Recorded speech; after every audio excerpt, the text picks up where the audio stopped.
어제 주일 마태복음 13장 가라지 비유를 통해서 참으로 현실적이면서도 무거운 진실 하나를 마주했습니다. 좋은 씨를 뿌리시는 예수님은 쉬지 않으십니다. 하지만 가라지를 뿌리는 원수 역시 쉬지 않는다는 사실입니다. 악은 쉬는 날이 없어요. 데이 오프가 없습니다. 노는 날 없습니다. 사람들이 잘 때, 우리가 방심하고 있을 때 원수는 와서 가라지를 덧뿌리고 갑니다. 그래서 어제 말씀을 보면서 혹시 이런 생각이 드셨을지도 모르겠습니다. 그럼 어떻게 살라는 거야? 계속 이런 갈등과 대립 속에서 살아야 할까? 언제까지 가라지와 함께 자라야 하는 걸까? 라고 말이죠. 물론 그날은 옵니다. 그러나 그날이 언제 올지는 모르잖아요. 놀랍게도 그 질문에 대한 대답이 바로 오늘 본문입니다. 어제 무거운 현실 속에서 천국이 어떻게 자라는지를 보여주시는데요. 가라지가 뿌려지는 세상, 갈등과 대립이 있는 현실 속에서도 쉬지 않고 역사하시는 하나님 나라의 비밀을 두 가지로 함께 살펴보도록 하겠습니다. 자, 첫 번째, 작지만 반드시 자라납니다. 31절, 또 비유를 들어 이르시되 천국은 마치 사람이 자기 밭에 갖다 심은 겨자 씨 하나를 같으니, 겨자 씨 하나는 볼펜으로 이게 콕 찍은 크기 정도를 말합니다.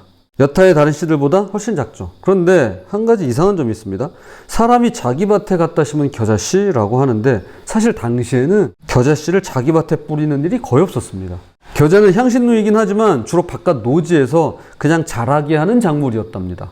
그런데 왜 예수님께서 이렇게 말씀하시는 걸까요? 예수님께서 그리고 그 전에 세례 요한은 하늘의 뜻을 이 땅에 심기 위한 하나님 나라 운동을 했습니다.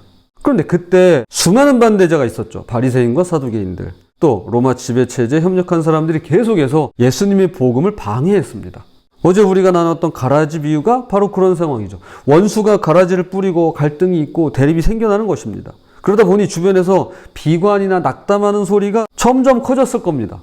이렇게 작고 보잘것없어 보이는 일이 우리나라 독립에 무슨 도움이 되겠어? 영향을 미칠 수는 있겠어? 반대도 그렇게나 많고 방해도 심한데 우리가 뭘 할 수 있겠어? 바로 그런 상황, 그런 체념들, 그런 이야기들 앞에서 예수님께서 하시는 말씀이 이 겨자씨 비유에 담겨 있는 것입니다. 32절, 이는 모든 씨보다 작은 것이로되 자란 후에는 풀보다 커서 나무가 되매 공중의 새들이 와서 그 가지에 깃들이느니라. 여기서 공중의 새들은 여러 다른 민족을 뜻합니다. 즉 이것은 다음과 같은 말이죠. 우리가 시작하는 이 작은 일은 결코 헛되지 않을 것입니다. 우리가 키운 나무에 여러 나라 사람들이 둥지를 틀고 안식을 발견하고 희망을 보게 될 것입니다. 라고 말이죠. 2022년 울진과 삼척을 잿더미로 만든 대형 산불이 있었습니다. 기억나실 거예요. 그래서 당시 전국에 소방차가 출동했었더랬죠. 국가재난 사태, 그래가지고 전국의 차량들이 다 출동했었던 그런 일이 있었습니다. 그때 온 국민이 한 마음으로 피해 이웃을 도왔는데요. 특히 감동적이었던 것은 아이들의 순수한 마음이었습니다. 어떤 초등학생 남매는 돼지 저금통을 통째로 들고 와서 기부했고요. 어떤 학교 학생들은 직접 만든 그림책을 팔아가지고, 생각해보세요. 초등학교 애들이 그림책을 만들었어요. 그래서 그걸 팔았어요. 그래가지고 그 수익금을 전달하기도 했습니다. 이러한 작고 따뜻한 마음들이 SNS를 통해 퍼져나가면서 거대한 희망을 만들었는데요. 그 결과 단일 재난으로는, 대한민국 사상 단일 재난으로는 역대 최대 규모인 563억 원이라는 엄청난 성금이 모였더랬습니다. 한 사람의 작은 선행, 하나의 순수한 용돈이 모이고 모여서 절망에 빠진 이들을 일으켜 세우는 기적을 만들어낸 것이죠. 저는 이것이 바로 겨자씨의 능력이라고 생각합니다. 작지만 반드시 자라나고 결국에는 모든 사람에게 안식과 희망을 주게 되는 것이죠. 교회 여러분, 저는 어제 가라지 비유를 나누면서 마음이 무거웠더랬습니다. 악한 세력이 쉬지 않는다는 현실에 답답함을 느꼈습니다. 우리는 쉬는 거 좋아하잖아요. 저 쉬고 싶어요. 저는 쉬는 거 좋아해요. 근데 악은 그렇지 않대요. 그러나 오늘 예수님께서 말씀하십니다. 그럼에도 불구하고 천국은 겨자씨처럼 자란다고 말이죠. 자연스럽게, 천천히, 그러나 반드시 자란다고 말씀합니다.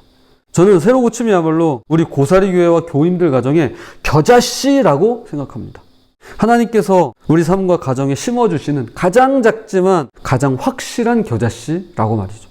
이것은 반드시 자랄 겁니다. 그리고 언젠가 신실하고 꾸준한 믿음의 삶이 아름드리 나무가 되어서 많은 사람들이 그 가지에 깃들게 될 것입니다. 오늘 우리가 부르는 찬양 있죠. 한 걸음 한 걸음, 한 걸음이야, 한 걸음, 한 걸음입니다. 두 번째, 은밀하지만 강력합니다. 33절, 또 비유로 말씀하시되 천국은 마치 여자가 가루 서말 속에 갖다 넣어 전부 부풀게 한 누룩과 같으니라. 이번엔 누룩 비유입니다. 여기서 밀가루 서말이면 가정주부가 요리하기 아주 많은 양이라고 합니다. 아껴서 먹으면 300여 명이 먹을 수 있을 정도의 분량이라고도 하네요. 꽤 많은 양이죠. 그런데 한 여인이 그 많은 밀가루에 누룩을 넣었습니다. 그랬더니 어떻게 됐나요? 예, 전부 부풀게 되었습니다. 이게 누룩이 하는 일이니까요. 엄청나게 많은 빵을 만들 수 있게 된 거죠. 빵에 들어간 누룩은 보이지 않습니다. 은밀합니다. 그러나 매우 강력하죠. 당시 사회에서 여인이 빵을 만드는 건 일상적이고 어찌 보면 하찮은 일로 여겨졌습니다. 그처럼 예수님께서 하시는 일도 예수님과 함께하는 사람들도 아무것도 아닌 것처럼 보였을 수 있습니다. 지위가 높은 사람들이 보기에는 저 천한 것들이 도대체 뭘 하나 싶었을 겁니다. 그런 일을 하는 당사자들 스스로도 그렇게 생각할 수 있었습니다. 우리가 하나님 나라를 땅에 세우고 확정하고자 하지만 그리 대단한 일을 하는 것도 아니고 과연 무슨 성과가 있을까 의심이 드는 것이죠. 바로 그런 사람들에게 예수님께서 다음과 같이 말씀하시는 겁니다.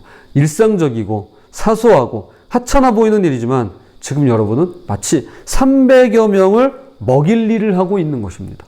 나의 작은 헌신, 내가 드리는 매일의 새로 고침, 내가 따르는 조용한 순종이 바로 그러합니다. 누룩은 조용히 은밀히 들어가지만 모든 것을 바꿔놓습니다. 세상이 시끄럽게 돌아가고 가라지를 뿌리며 갈등을 일으킬 때 우리 각자는 누룩처럼 조용히 그러나 강력하게 이 세상을 변화시키고 있다는 사실을 우리가 믿었으면 좋겠습니다. 하나님의 일상은 그러합니다. 조용하지만 강력하고요. 은밀하지만 확실합니다. 그렇게 천리길도 한 걸음부터 하나님의 나라를 이 땅에서부터 이루어 가시는 우리가 되었으면 좋겠습니다. 말씀의 결론을 맺겠습니다. 겨자씨와 누룩, 이 둘의 공통점은 작다는 데 있습니다. 둘 다 눈에 잘 띄지 않습니다. 그러나 둘 다 놀라운 능력을 가졌는데요. 겨자씨는 자라서 커다란 나무가 되고 누룩은 모든 것을 부풀게 만듭니다. 이것이 바로 35절 창세부터 감추인 것들입니다. 하나님의 방식이세요.